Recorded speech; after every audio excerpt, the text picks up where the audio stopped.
Мына қара нәсілді тазалықшы алғашқы жұмыс күнде сөредегі медициналық кітапты алып, жасырын көріп еді. Нәтижесінде профессор көріп қояды. Ол бірден сол жақтағы аспапты нұсқап, аты қандай екенін сұрады. Профессор сәл таң қалды да, қолын созып өзіне көрсетуді өтінді. Профессор бір қарағанмен қазына тапқандай болды да, оған тез арада бір жұп тамырлар қысқышын берді. Оны алып, пробирканы оңай көтеріп алды. Профессор оны сол қолымен сынап көруді өтінді. Нәтижесінде, ол оны қайтадан оңай көтеріп қана қоймай, екі қолмен бір уақытта бөтелкенің ауыздығын жапты. Профессор аң-таң болды. Тіпті мұндай тепе-теңдікке жету үшін өзі 10 жылдан астам жаттықты. Сондықтан келесі күні оны профессор ассистент етіп тағайындады. Ол ақ халатты киіп айнаға қарағанда мақтаныш сезімі кернеді. Осыдан кейін жүрекке операция жасау туралы аңызға айналған ғажайып тарих басталды. Ал бұл жігіттің аты Томас еді. Ол ағаш ұстасының отбасында дүниеге келген. Бала кезінен көріп өскен Томастың ағаш шеберлігі керемет. Бірақ оның мақсаты бұл жерде емес. Ол құрметті дәрігер болғысы келеді. Бірақ жолда жүрсе де ақ адамдарға жол беретін 30-шы жылдары оның арманы тым қиын көрінді. Содан кейін ол тек медициналық училищедегі жұмысты таңдады. Тіпті ит қора тазалау болса да бәрібір. Енді ол профессордың ассистенті болған соң, еш алаңсыз үйрене алады. Ол бұл мүмкіндікті қатты бағалайтын, тіпті жұмысқа бара жатқанда кітап қолынан түспейді. Соның нәтижесінде санаулы күннің ішінде анестезия техникасы меңгеріп алған.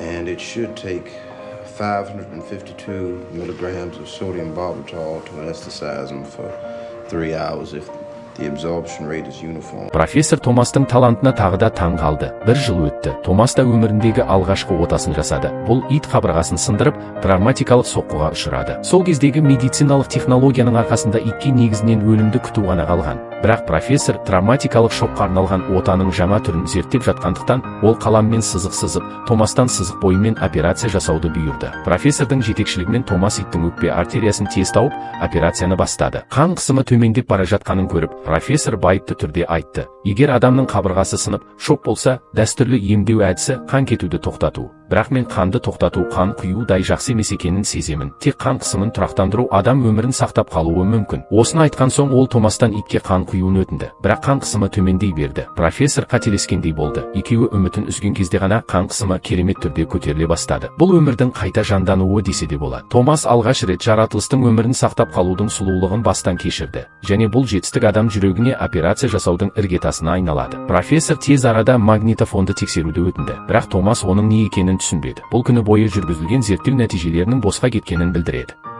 Профессор әп-сәтте ашуланып, ойына келген барлық балағат сөздерді айтты.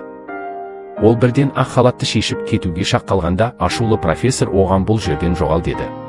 Бірақ дәл осы кезде үстел үстіндегі жазбалар профессордың назарын аударды. Томас тіпті магнитофонның не екенін білмейді. Сондықтан ол бүкіл операция процесін қолмен егжей-тегжейлі сызып сақтаған. Профессор өзінің қателігін Томасты қуып жеткеннен кейін түсінді. Томастан шын жүректен кешірім сұрап, ол кездестірген ең жақсы көмекші екенін айтып, мұндай жағдай енді қайталанбайды деп уәде берді. Томас аздап тебіренді, өйткені ол заманда ақ нәсілділердің қара адамнан кешірім сұрауы мүмкін емес еді. Томас профессор тапсырған ақ халатты қабылдады. Сонымен екеуі 12 жыл бойы үнсіз түсіністікпен бірге жұмыс істеді. Осы кезеңде олардың зерттеу нәтижелері мыңдаған екінші дүниежүзілік соғыс жауынгерлерін құтқарып, профессор бүкіл әлемге танымал болды. Ол сонымен қатар Хопкинс медициналық мектебінің хирургия бөлімінің меңгерушісі болып жұмысқа алынды. Білесіз бе, бұл дәрігерлер үшін ең қасиетті сарай. Профессор сол түні құттықтау банкетін өткізді. Әрине, Томас та қатысты, бірақ даяшы ретінде. Сөз сөйлеген кезде, екі адамның зерттеу нәтижесінен Томастың атын мүлдем атамады. Себебі өте қарапайым, ол қара нәсіл. Үйге оралған соң, әйелі ол үшін ашуланды.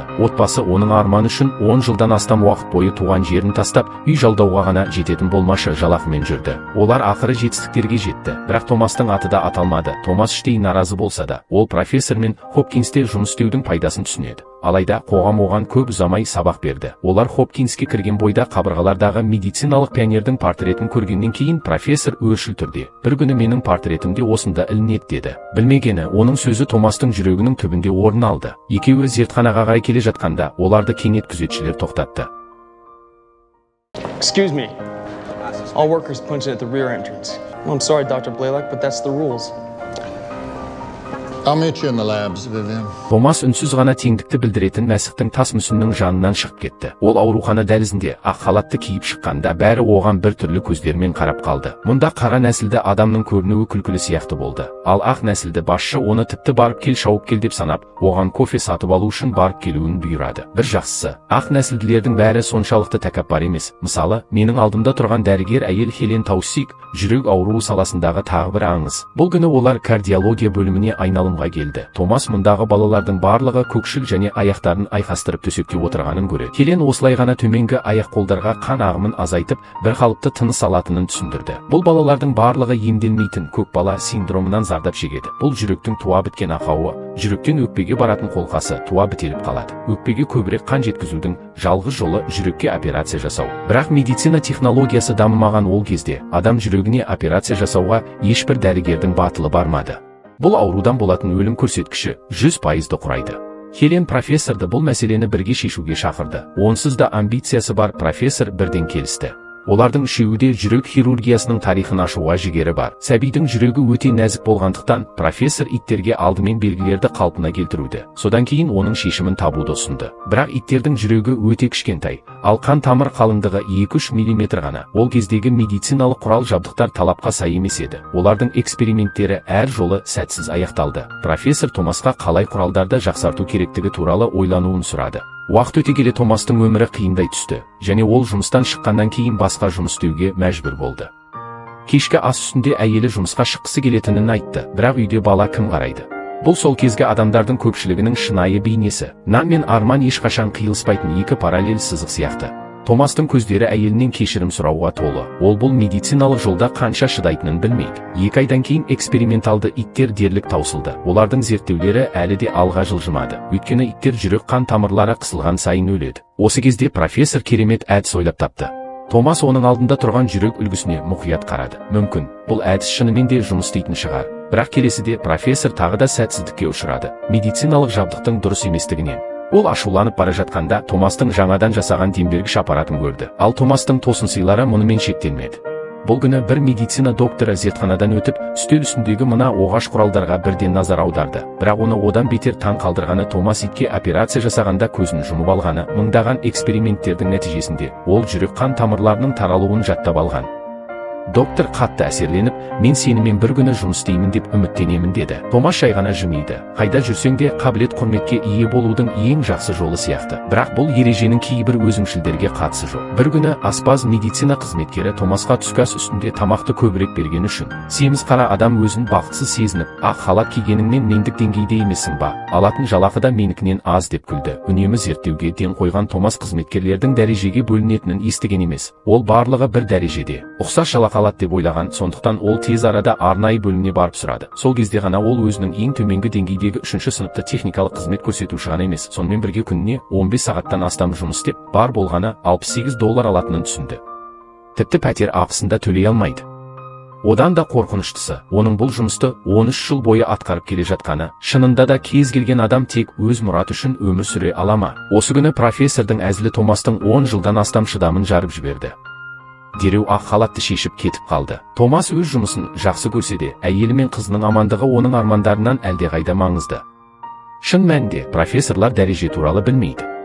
Иә, жоғарыдан шыққан жетістікке жеткен адам ретінде төменгі жағындағы халықтың қасіретін қайдан көреді. Қабағын түйіп тұрғанда ішіндегі студенттер оған тезірек келуді сұрады. Қан оксигенаторын көргеннен кейін ол Томас иттердегі көк нәресте синдромын сәтті қалпына келтіргенін білді. Профессор үйіне оралған соң әйелі де оны болған оқиғаға кінәлі деп айыптады. Ақыры қателігін түсінген ол кешірім сұрап Томастың үйіне келуді шешті. Бұл оның 10 жылдан астам уақыттағы бірінші сапары. Бірақ бұл жолы ол Томасқа жалақысын $25 көтеріп қана қоймай, сонымен қатар аурухана өткен жылғы бүкіл жалақының орнын толтырады. Және ол хирург техникіне көтерілді. Осылайша Томас бұрынғы ренішке қарамастан зертханаға оралды. Олар синдромын сәтті қалпына келтіргендіктен келесі қадам дауа табу. Екеуі күндіз-түні зерттегеннен кейін Томас батыл ойға келді. Олар бұғана артериясын кесіп алып, қан ағынын айналып өту үшін оны өкпе артериясына бұралады. Алайда бұл толық қанды тартуды қажет етеді. Бұл операцияның қиындығы аспанның деңгейінде деп айтуға болады. Содан кейін олар оны иттерде сынай бастады. Профессордың теориялық білімі мықты, практикалық жұмысқа келгенде Томас үмітті ақтап, тігістің қарапайым әдісін қолдана отырып, осы керемет байланысты аяқтады. Профессор мұны асқан шеберліктің шедеврі деп мадақтамай тұра алмады. Келесі қадам оған ауру табу. Бұл адам жүрегіне дүние жүзінде бірінші рет жасалған ота болғандықтан, ерлі зайыптылардың балаларының уақыты аз қалса да, отаның қауіп-қатерін білгеннен кейін олар әлі де біраз уақыт ойлану керектігін айтты. Содан кейін ерлі зайыптылар шіркеуге дұға ету үшін келді. Оны білгеннен кейін діни қызметкер тікелей профессорға барып, сенің ар-намысың қайда? Жүрекке ота жасау күпілікпен пара-пар дейді. Профессор сыпайы түрде священникті сыртқа шығарды, бірақ дәл осы сәтте итке тігіп қойған тігіс жарты айдан кейін жарылып кеткен. Томас екеуі шарасыздықтан арыла алмады. Бір күні таңертең Томас қорқынышты түстен оянды. Ол тез зертханаға кіріп, профессорға кеше түнде ересек әйелді түсінде көргенін, бірақ оның дауысы нәрестенікі екенін айтты. Мұны естіген профессор кенет, иә, адамның жүрегі өсетінін, бірақ тігіс жібі ұзармайтынын түсінді. Сонымен бірге баланың да жағдай нашарлай түсті, тәжірибені тездетуге тура келді. Бұл жолы Томастағы хирург болды. Профессор ассистент қызметін атқарды. Бұл ауруханадағы дәрігерлерді таң қалдырды. Олар бірінен соң біріне қарап қалды. Соңында профессордың жетекшілігімен эксперимент керемет сәтті өтті. Және осымен қатар балаға ота жасау күн тәртібіне қойылды. Бірақ профессор хирургиялық көмекшілерді іздемекші болғанда, жиналған дәрігерлер бастарын шайқады. Өйткені ешкім олардың беделімен құмар ойнағысы келмеді. Бұл туралы декан білген соң, ол да оларды көндіруге барын салды. Профессор өз-өзіне деген сенімсіздіктен арыла алмады. Бірақ бұл кезде нәрестенің жағдайы шұғыл болып, оған ота жасауға тура келді. Осылайша, адамзат тарихындағы алғашқы жүрекке операция басталғалы тұр. Осыған дейін жүрекке медицина қауымдастығында тыйым салынған. Ал қазір бұл отаны медицина мамандары тамашалауға келді. Бірақ оларды таң қалдырғаны, профессор отаны бастамай қобалжып тұр. Оның көмекшісі Томас қара болғандықтан есіктен кіре алмаған екен. Томас бұл операцияға ең жақсы үміткер екенін білуіңіз керек.